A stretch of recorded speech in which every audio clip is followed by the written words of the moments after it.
سورہ نور کی آیت نمبر 58، 18ویں پارے کا یہ 14واں رکوع ہے اور سورہ نور کا 8واں رکوع۔ اس زمانے میں معمول یہ تھا کہ لوگوں کے گھروں پر دروازے نہیں ہوتے تھے، صرف پردے ہوتے تھے۔ جب انہیں ضرورت نہ ہوتی تو وہ پردے اٹھا دیتے۔ اس کا مطلب یہ ہوتا کہ ان کا بھی پردے کا کوئی معاملہ نہیں، لیکن جب وہ آرام کرتے تو اپنے پردے گرا دیتے، لوگ بے اجازت ایسے ہی اندر آ جاتے۔ تو اس پہ قرآن مجید فرقان حمید نے گھر میں داخل ہونے سے پہلے اجازت طلب کرنے کا حکم دیا۔ اب ہوتا یہ تھا کہ تمام لوگ اجازت طلب کرتے تھے،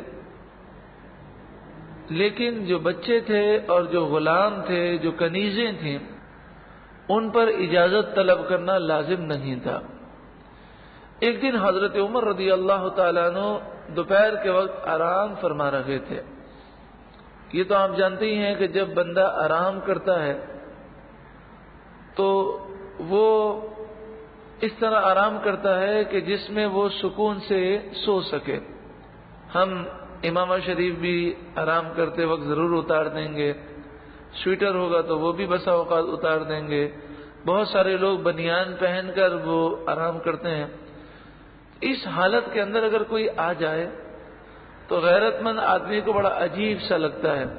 پھر جب آدمی کسی کے سامنے بیٹھتا ہے تو بڑی احتیاط سے بیٹھتا ہے، لیکن وہ گھر میں جب اکیلا ہوتا ہے تو وہ آرام کرتے وقت اتنی احتیاط نہیں کرتا۔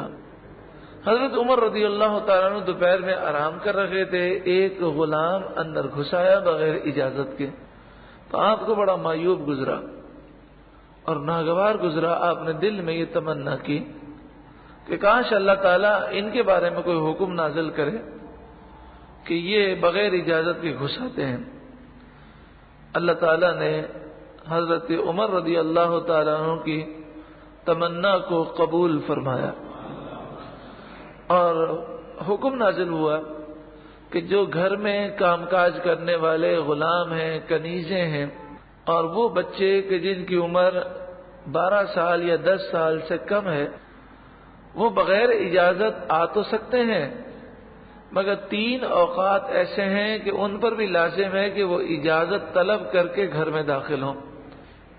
ایک تو فرمایا کہ فجر کی نماز سے پہلے، کہ جب انسان فجر کی نماز کے لیے اٹھتا ہے تو وہ رات کا لباس اتارتا ہے اور نماز کے لیے دوسرا لباس پہنتا ہے، کیونکہ عام طور پر آدمی سونے کے لیے دوسرا لباس استعمال کرتا ہے، تو اس وقت فجر کی نماز سے پہلے لوگ اپنے کپڑے تبدیل کر رکھے ہوتے ہیں۔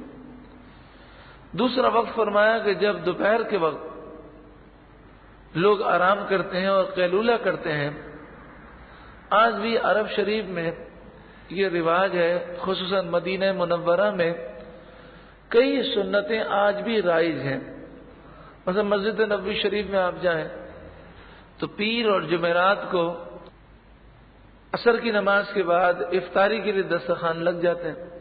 تو اہل مدینہ کا یہ معمول ہے کہ وہ ہر پیر اور ہر جمعرات کو روزہ رکھتے ہیں حضور کی سنت کو ادا کرنے کے لیے۔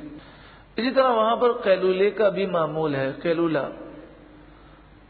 تو جو اہل مدینہ کی دکانیں ہیں، اور ان دکانوں سے مراد وہ دکانیں ہیں کہ جو مسجد نبوی شریف سے کچھ فاصلے پر ہیں، جو آبادیوں میں ہیں، تو وہاں یہ ہوتا ہے کہ دوپہر کے وقت جو ہے وہ اکثر دکانیں بند ہوتی ہیں اور ان کا قیلولے کا معمول ہے۔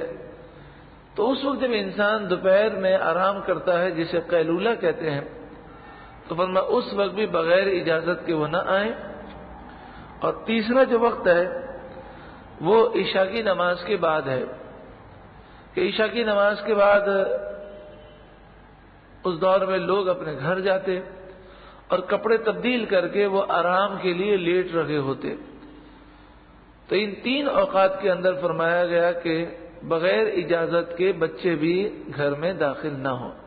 نبی اکرم صلی اللہ علیہ وآلہ وسلم نے حکم دیا کہ انسان جب کسی کے گھر جائے تو وہ اجازت طلب کرے، تو کسی نے عرض کی یا رسول اللہ صلی اللہ علیہ وسلم، اگر کوئی اپنے گھر جائے اور اس کے گھر میں صرف اس کی ماں ہو تو کیا اسے بھی اجازت طلب کر کے جانا چاہیے؟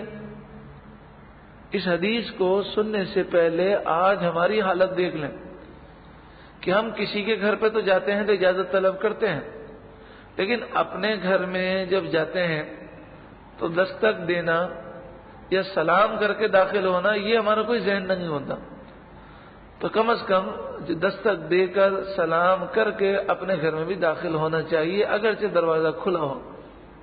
تو نبی اکرم صلی اللہ علیہ وآلہ وسلم نے فرمایا، کیا تو اپنی ماں کو ایسی حالت میں دیکھنا پسند کرے گا جس میں تو دیکھنا پسند نہ کرتا ہو؟ یعنی اگر تمہاری ماں کا گھر بھی ہے تو اس میں بھی اجازت طلب کر کے جاؤ۔ یا ایھا الذین آمنوا، اے ایمان والو، لیستأذنکم الذین ملکت ایمانکم، چاہیے کہ اجازت طلب کریں تمہاری کنیز اور غلام، والذین لم یبلغوا الحلم منکم، اور وہ بچے جو ابھی بالغ نہیں ہوئے وہ بھی اجازت طلب کریں، ثلاث مرات، 3 اوقات میں، من قبل صلاۃ الفجر، فجر کی نماز سے پہلے، وحین تضعون ثیابکم، اور اس وقت جب تم اپنے اوپر کے کپڑے اتار دو، من الظہیرۃ، دوپہر کو، یعنی دوپہر میں جب تم قیلولہ کرنے کے لیے لیٹتے ہو اس وقت، ومن بعد صلاۃ العشاء، اور عشاء کی نماز کے بعد، صلاۃ عورات لکم، یہ 3 وقت تمہاری شرم کے ہیں، لیس علیکم ولا علیہم جناح بعدہن، ان 3 اوقات کے علاوہ یہ بچے اور یہ کنیز اور غلام بغیر اجازت کے آ جائیں تو کوئی حرج نہیں، اصولاً تو انہیں بھی اجازت طلب کرنی چاہیے، مگر چونکہ ان کا آنا جانا بہت زیادہ ہوتا ہے لہذا بار بار اجازت طلب کرنے میں حرج ہوگا۔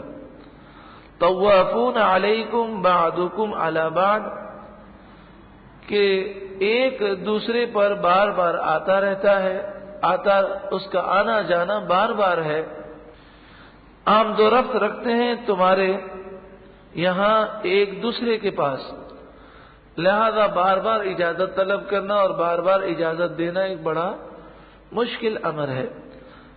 اجازت دی گئی کہ 3 اوقات میں وہ اجازت طلب کریں، باقی وقتوں میں یہ بچے وغیرہ بغیر اجازت کے داخل ہو سکتے ہیں۔ کذالک یبین اللہ لکم الآیات، اسی طرح اللہ تعالیٰ تمہارے لیے آیتیں بیان فرماتا ہے، واللہ علیم حکیم، اور اللہ علم والا حکمت والا ہے۔ یہ سب کیوں حکم دیا گیا؟ پردے کی وجہ سے، کہ بے پردگی نہ ہو جائے، جس چیز کو نہیں دیکھنا چاہیے انسان کی بے خیالی میں اس چیز پر نظر نہ پڑ جائے۔ پردے کی کتنی اہمیت ہے کہ تمام احکامات کھول کھول کے بیان کیے گئے۔ وَإِذَا بَلَغَ الْأَطْفَالُ مِنْكُمُ الْحُلُمَ، اور جب بچے بالغ ہو جائیں، وہ بالغ ہونے کے قریب پہنچ جائیں، فَلْيَسْتَأْذِنُوا، تو چاہیے کہ وہ بھی اجازت طلب کریں، كَمَا اسْتَأْذَنَ الَّذِينَ مِنْ قَبْلِهِمْ، جیسا کہ دوسرے لوگ اجازت طلب کرتے ہیں۔ كَذَلِكَ يُبَيِّنُ اللَّهُ لَكُمْ آيَاتِهِ، اسی طرح اللہ تعالیٰ تمہارے لیے اپنی آیتیں کھول کھول کر بیان فرماتا ہے۔ وَاللَّهُ عَلِيمٌ حَكِيمٌ، اور اللہ علم والا حکمت والا ہے۔ جب پردے کا حکم آیا اور یہ حکم دیا گیا کہ عورتیں وہ اپنی زینت کو چھپائیں، پردہ کریں، تو بوڑھی عورتوں کے ذہن میں یہ خیال پیدا ہوا کہ ہم اس بڑھاپے کی عمر میں اگر پردہ کرتے ہیں تو پردے کو سنبھالنا بڑا مشکل ہوتا ہے، تو قرآن نے ان کے لیے رعایت بیان فرمائی۔ اس سے مراد بوڑھی عورتیں کون سی بوڑھی عورتیں ہیں؟ کہ جو بہت زیادہ بوڑھی ہوں، مثلا 70-80 سال عمر ہو، تو ان پر چہرے کا پردہ لازم نہیں ہے۔ والقواعد من النساء اللاتی لا یرجون نکاحا، وہ بوڑھی عورتیں جو گھروں میں بیٹھی رہتی ہیں، اکثر وہ گھر سے باہر بھی نہیں نکل سکتی بڑھاپے کی وجہ سے، اور انہیں نکاح کی کوئی آرزو بھی نہیں، یعنی وہ اتنی بوڑھی ہیں کہ نکاح کرنے کے قابل بھی نہیں ہیں۔ فَلَيْسَ عَلَيْهِنَّ جُنَاحٌ أَن يَضَعْنَ ثِيَابَهُنَّ، تو ان پر کوئی حرج نہیں کہ وہ اپنا بالائی کپڑا اتار رکھیں، غیر متبرجات بزینہ، جبکہ وہ سنگھار نہ چمکائیں۔ ان بوڑھی عورتوں کے لیے چہرہ کھولنے کی اجازت تو ہے، اور ایکسٹرا جو ان کے لیے پردے کا سامان ہے وہ ہٹانے کی اجازت تو ہے، مگر انہیں بھی اپنی زینت دکھانے کی اجازت نہیں ہے۔ جب بوڑھی عورتوں کے لیے حکم ہے تو جوان عورتیں بے پردہ نکلیں، بال کھلے ہوئے ہوں، چہرہ کھلا ہوا ہو، بلکہ جسم کے کئی حصے کھلے ہوئے ہوں، لباس پہننے کے باوجود وہ آدھی ننگی ہوں، تو بتائیے کیا اللہ اس کے رسول ایسی عورت کو پسند فرمائے گا؟ آج یہ سب کچھ کیا جاتا ہے، اور عورتوں کو سمجھایا جائے تو وہ کہتے ہیں یہ ملاؤں کی باتیں ہیں، اللہ اور اس کے رسول کا حکم نہیں، حالانکہ قرآن واضح طور پر بیان فرما رہا ہے۔ ان بوڑھی عورتوں کے لیے بھی فرمایا گیا وَأَن يَسْتَعْفِفْنَ خَيْرٌ لَهُنَّ، ان کا پردہ کرنا ان کے لیے زیادہ بہتر ہے، یعنی بوڑھی عورتیں بھی اگر پردہ کریں تو بہتر ہے، یہ تو مجبوری میں انہیں اجازت دی گئی کہ وہ مجبور ہیں۔ واللہ سمیع علیم، اور اللہ سننے والا علم والا ہے۔ لوگوں میں خودداری پیدا کی گئی اور کہا گیا کہ وہ کسی سے سوال نہ کریں، بلا وجہ کسی کے مہمان زبردستی نہ بنے۔ اس کے بعد لوگوں میں خودداری کا مادہ اتنا پیدا ہوا کہ وہ کسی کے گھر بھی کھانا کھانے میں بڑی آر محسوس کرتے۔ تو اس آیت کریمہ میں بتایا گیا کہ بعض اوقات کسی کے گھر ہم جاتے ہیں تو وہ خوشی سے دعوت دیتا ہے، یا ہمارا دوست ہوتا ہے، یا اس طرح کے معاملات ہوتے ہیں، تو ان کے گھر جا کر کھانا کھانے میں کوئی حرج نہیں ہے۔ لیس علی الاعمی حرج، کسی نابینا پر کوئی تنگی نہیں، ولا علی الاعرج حرج، اور کسی عارج پر، لنگڑے پر کوئی حرج نہیں، ولا علی المریض حرج، اور کسی بیمار پر کوئی تنگی نہیں، ولا علی انفسکم، اور نہ تم میں کسی پر کوئی حرج ہے، ان تأکلوا من بیوتکم، کہ تم سب اپنے گھر میں کھانا کھاؤ تو کوئی حرج نہیں، او بیوت آبائکم، یا اپنے باپ کے گھر پر کھانا کھاؤ تو کوئی حرج نہیں، او بیوت امہاتکم، یا اپنی ماں کے گھر، او بیوت اخوانکم، یا اپنے بھائیوں کے گھر، او بیوت اخواتکم، یا اپنی بہنوں کے گھر، او بیوت اعمامکم، یا اپنے چچاؤں کے یہاں، او بیوت عماتکم، یا اپنی پھوپھیوں کے یہاں، او بیوت اخوالکم، یا اپنے ماموں کے یہاں یعنی ماموں کے گھر، او بیوت خالاتکم، یا اپنی خالہ کے گھر، خالاؤں کے گھر۔ یہ تمام رشتہ دار ہیں، بہت قریبی ہیں، ان کے گھر جانے میں اور کھانا کھانے میں کوئی حرج نہیں ہے، یعنی کھانے کے وقت انسان جان بوجھ کر بھی چلا جائے اور یہ کہتے کہ مجھے بھوک لگی ہے اور کھانے میں شامل ہو جائے تو کوئی حرج نہیں۔ مگر فی زمانہ حالات بہت بدل چکے، فی زمانہ ہر رشتہ دار اتنی سخاوت اور اتنی محبت کا مظاہرہ وہ نہیں کر سکتا، تو اگر یہ محسوس ہو کہ ہمارے درمیان اتنی محبتیں نہیں ہیں تو پھر نہ جانا چاہیے اور احتیاط کرنی چاہیے۔ یہ تو قرآن نے ان لوگوں کے لیے بیان کیا جو قریبی رشتہ دار بھی ہوں اور آپس میں ایسی محبتیں اور بے تکلفی بھی پائی جائے۔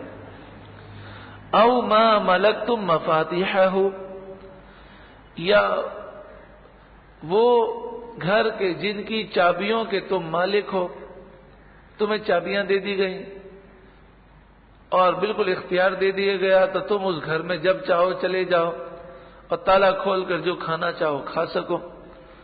او صدیقکم، یا تمہارے دوست کے گھر تم کھانا کھا سکتے ہو۔ صدیق وہ دوست ہوتا ہے کہ جس کا مال اور جس کا گھر گویا کہ وہ اس کا اپنا کی ہو، یعنی جس میں میرا تیرا نہ ہو کہ یہ میرا مال ہے یہ تیرا مال ہے، اسے صدیق کہتے ہیں، اور یہ سب سے گہرا دوست ہوتا ہے۔ تو ایسا اگر گہرا دوست ہو اور اتنی بے تکلفی ہو کہ جس طرح ایک بزرگ تھے، وہ گھر پہ موجود نہیں تھے، ان کا ایک دوست آیا اور اس نے آ کر کہا کہ فلاں نہیں ہے، تو کنیز نے کہا وہ تو نہیں ہے، تو کہا کہ مجھے کچھ پیسوں کی ضرورت تھی، تو کنیز نے جو چیز انہوں نے مانگی وہ اٹھا کے دے دی۔ جب وہ واپس آئے تو کنیز نے ذکر کیا، کنیز کا مطلب یہ ہے کہ وہ عورت ان بزرگ کی غلام تھی، وہ ان کی غلامی میں تھی، تو حضرت نے خوش ہو کر کہ تو نے میرے دوست کی مدد کی، آپ نے اس کنیز کو آزاد کر دیا۔ تو یہ تو دوستی کا خاص مقام ہے کہ جس میں یعنی حضرت امام غزالی فرماتے ہیں صدیق وہ دوست ہے، صدیق وہ دوست ہے کہ جسے آپ کی دولت میں سے لینے میں پوچھنے کی حاجت نہ ہو۔ ایک بزرگ کے پاس ایک شخص آیا اور کہا کہ میں آپ کا دوست بننا چاہتا ہوں، صدیق بننا چاہتا ہوں، تو آپ نے فرمایا پتہ ہے دوست کون ہوتا ہے؟ اس نے کہا نہیں معلوم۔ آپ نے فرمایا دوست وہ ہوتا ہے کہ دیکھ اگر تو میرا دوست بنے گا نا تو تیرا گھر اور تیرا مال اس میں سے جو میں استعمال کرنا چاہوں میں کر سکوں گا اور اس کے اندر میں شریک ہوں گا۔ تو وہ کہنے لگا حضرت اتنی تو مجھ میں تاب نہیں ہے۔ تو آپ نے فرمایا پھر جاؤ، پھر دوستی کا دعویٰ مت کرو۔ تو یہاں پر صدیق سے مراد وہ دوست ہے کہ جس کے یہاں جانے میں دوست کو خوشی محسوس ہو، تو اس کے گھر پہ جانے میں کوئی حرج نہیں اور جو کھانا کھایا جا سکتا ہے۔ اس کے علاوہ باقی کسی کے گھر پر ہمیں جانا چاہیے اسی صورت میں جب وہ دعوت کرے، ورنہ جا کر ہم کھانے کا مطالبہ کریں یا کھانے کے وقت پر جا کر کہیں کہ بھئی بھوک لگی ہے، یہ ایک معیوب عمل ہے۔ لیس علیکم جناح ان تأکلوا جمیعا او اشتاتا، یا اپنے لیس علیکم جناح، تم پر کوئی حرج نہیں کہ تم سب مل کر کھانا کھاؤ یا الگ الگ۔ مل کر کھانا کھانا سنت ہے، اس میں برکت زیادہ ہے، لیکن اگر الگ الگ بھی کھائیں تو اس میں بھی کوئی حرج نہیں، کوئی گناہ نہیں۔ ہمارے یہاں پر مل کر جو کھانا کھایا جاتا ہے یعنی ایک دسترخوان پر بیٹھ کر اس میں پلیٹیں سب کی الگ الگ ہوتی ہیں، تو یہ طریقہ بھی جائز ہے، اور ایک تھال میں مل کر کھائیں تو زیادہ برکت ہوتی ہے۔ فَإِذَا دَخَلْتُمْ بُيُوتًا، پھر جب تم گھروں میں داخل ہو، فَسَلِّمُوا عَلَىٰ أَنفُسِكُمْ، تو اپنوں کو سلام کرو۔ اپنوں کو سلام کرو سے مراد ہے کہ جو مسلمان صحیح العقیدہ ہوں انہیں سلام کرو۔ تحیۃ من عند اللہ، یہ اللہ کی طرف سے ملنے کی بڑی مبارک دعا ہے۔ مبارکتن طیبہ، مبارک پاکیزہ دعا ہے۔ کذالک یبین اللہ لکم الآیات، اسی طرح اللہ تعالیٰ تمہارے لیے آیتیں کھول کھول کر بیان فرماتا ہے۔ لعلکم تعقلون، تاکہ تم سمجھو۔